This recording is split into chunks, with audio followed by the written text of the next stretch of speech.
obviously very disappointed, we were all sure, and what your message to the players was in the minutes following the end of the game.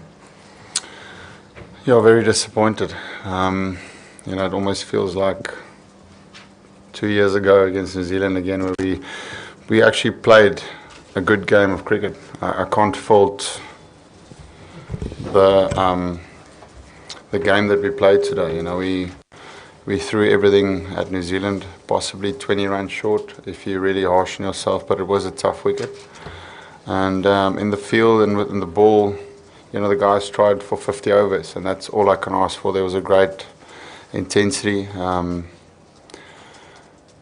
Kane played a great knock. It's probably the difference between the two sides, just one guy just taking it through. The fact that we batted for a bit, got through a tough time getting a partnership together, then we lose a wicket. Then we batted again and got the partnership together. So it was a lot of stop-start.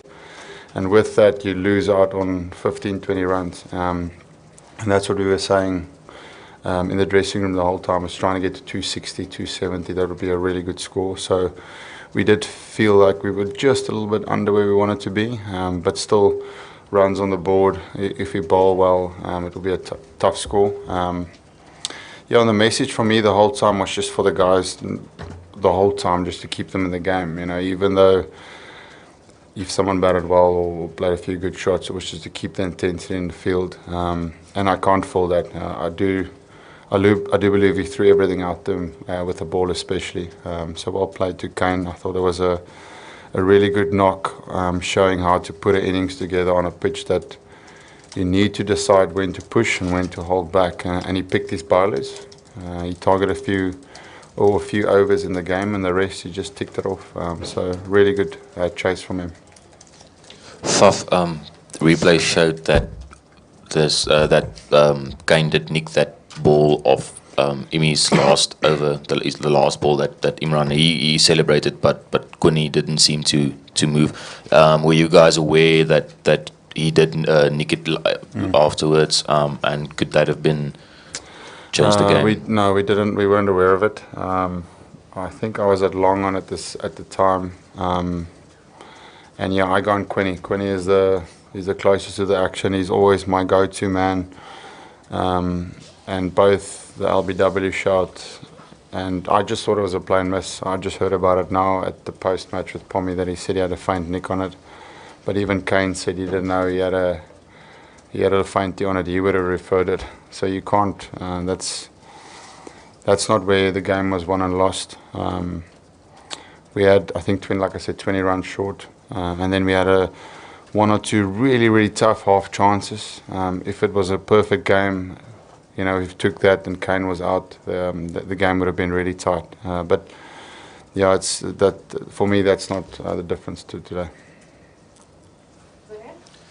You said a lot about how well Kane played and the difference to 20 runs. But if you look at your batters and in your side, is that what you've been asking for from your team, for your senior players? Yeah. Was that the example that your senior players could have provided? Yeah, we've been saying, and we've been hard on ourselves in that as well. We need guys to stand up and put in performances that will win you games, and that has been where we've been short in all the games that we've played so far. The one innings of Quinny getting 60 or 70 the previous game is signs of that. But we still need more. We want guys to put in match performances, runs, and as he showed, that's why I use him as a reference, that you need someone to go further, and we haven't had that, and that's purely the finger pointing back at us as a batting unit. We did well in parts today. As I said, the wicket wasn't as flat as you thought it would be. Those first 15 overs felt exactly like Auckland. The ball was hooping around corners there. So we felt like we did the hard work, and you thought it would get easy, but they kept getting a wicket every time there was a 50 partnership, 60 partnership. And you need that to go to 100, and you need one guy to bat through the innings. Rassie did a little bit of that, but it was a 60, 67. You need someone to get 100 plus. And that gives you that 15, 20 more runs that I speak of. Faf, you mentioned Kane targeting certain bowlers really well. Do you feel that maybe in the middle overs there could have been a bit more intent showed against de Grandhomme, Santner and that, just make it easier at the end? No, not really. Unfortunately today, it wasn't Andy's day. They scored freely off him, especially when he came back from the top end. There was a few more loose deliveries from them that you don't normally see. No, but we try to attack the whole time. When Colin came in, Imi was straight back on. That's as much intent as you can show to try and get a wicket. And then I brought Chris and KJ and Lungi back at different times. But having just 5 bowlers, he had to bowl 10 today, and that meant that at times he would have to come back. And unfortunately today was probably his first performance of the tournament where he hasn't been unbelievable for us, which is normal. He's only human as well. But yeah, I think I can't fault the bowling unit today. I thought they were brilliant. They tried really hard. 5 or 10 runs in the field here and there, and then 15 with the bat. I thought it would have been a winning total. So I meant when you guys were batting. Oh, when we were batting. Yeah, he's a tricky guy. If you see, like he was moving the ball around the whole time, so the guys really struggled. But I mean, yes, the answer to that is of course you want to try and, as I said, individually you target a bowler that you think you can take down. So there was a period there where Colin was bowling with a spinner, where the spinner wasn't really spinning it that much. And perhaps there was an opportunity for us. But you could see, I mean, Aiden tried to take the ground home and he got out. The guys did try, but they found it really difficult with him, especially because he was moving the ball laterally. Is that the right laterally? Laterally. Yeah, so the guys tried, but everyone's feedback was that he was the hardest guy to get away. But yeah, you're right in saying there's possibly 10, 15 runs in the middle period there where there was a possible of just trying to put a bit more intent. But even with that, I thought we set up our innings pretty well. That's normally where your last 10 overs, you get a little cameo of someone, and you get to 260, 270, and that would have been a good enough score on this wicket. Faf, as we sit here, South Africa is still alive in this tournament. It will take some creative accounting to get them, apparently. But from the bottom of your heart, does it feel like it's over? Yeah, it's tough now. I mean, like you can feel the dressing room. The guys are they're hurting. I'm feeling 5 years older. My body is really sore after that. So we left everything out there, and that's all I can ask for as a captain. That the guys fight. They showed that. Unfortunately, we've just not been as good as the opposition that we've played against. New Zealand today was a little bit better than us. And that's a skill thing. It's not a hunger thing. It's not a determination thing. It's not a fight thing. So, yeah, I can't fault the team for that. Faf, you said it felt like Auckland a bit 4 years ago. It's New Zealand.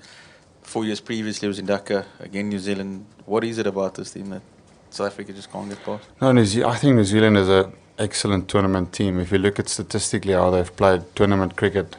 When I talk about tournament cricket, it's probably ICC events. Their win ratio is up there with the best, the Indias and the Australias. They've always used the underdog tag, but they're certainly not an underdog this tournament. They 4 from 4 at the moment, and I think it obviously helped them in fact that the ball was swinging. We know that New Zealand, if you play against them and the ball is swinging through the air, they're as good as any team. That's why they were so good in the previous World Cup when they played all their games at home. So when you play against a team like that, you're hoping that there's not too much swing, because then you can target some of their bowlers. But they were once again excellent with the swinging ball today. They're a good all-round team, and they've proven that for a long time now.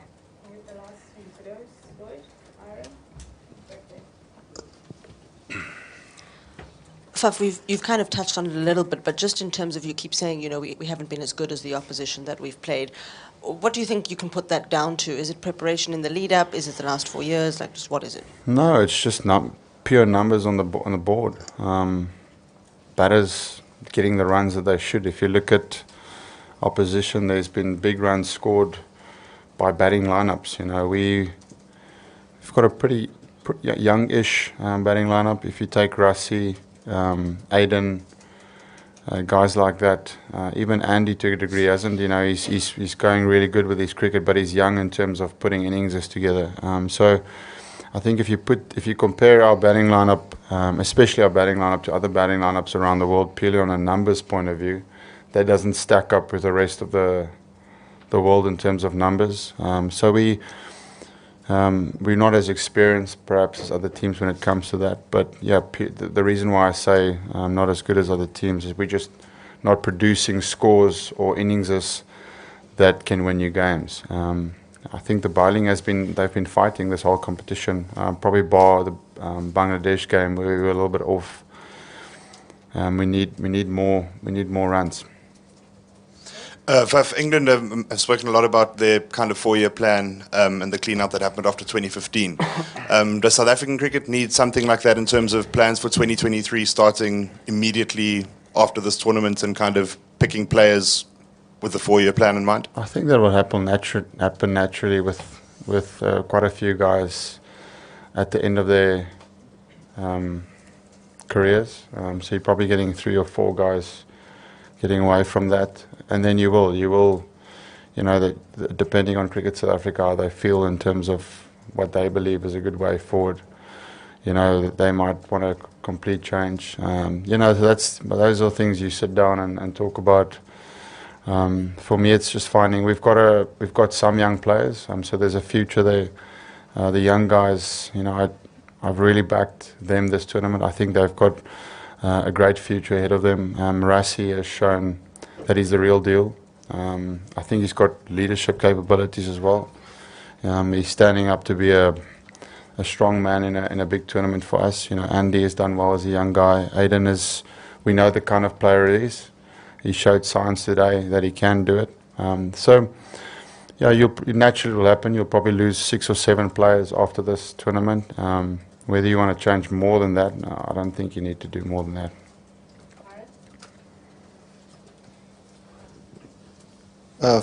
Faf, we know that you set quite high standards for yourself, both in the field and with the bat, and you came into the competition with good form. You must be disappointed that you didn't step up.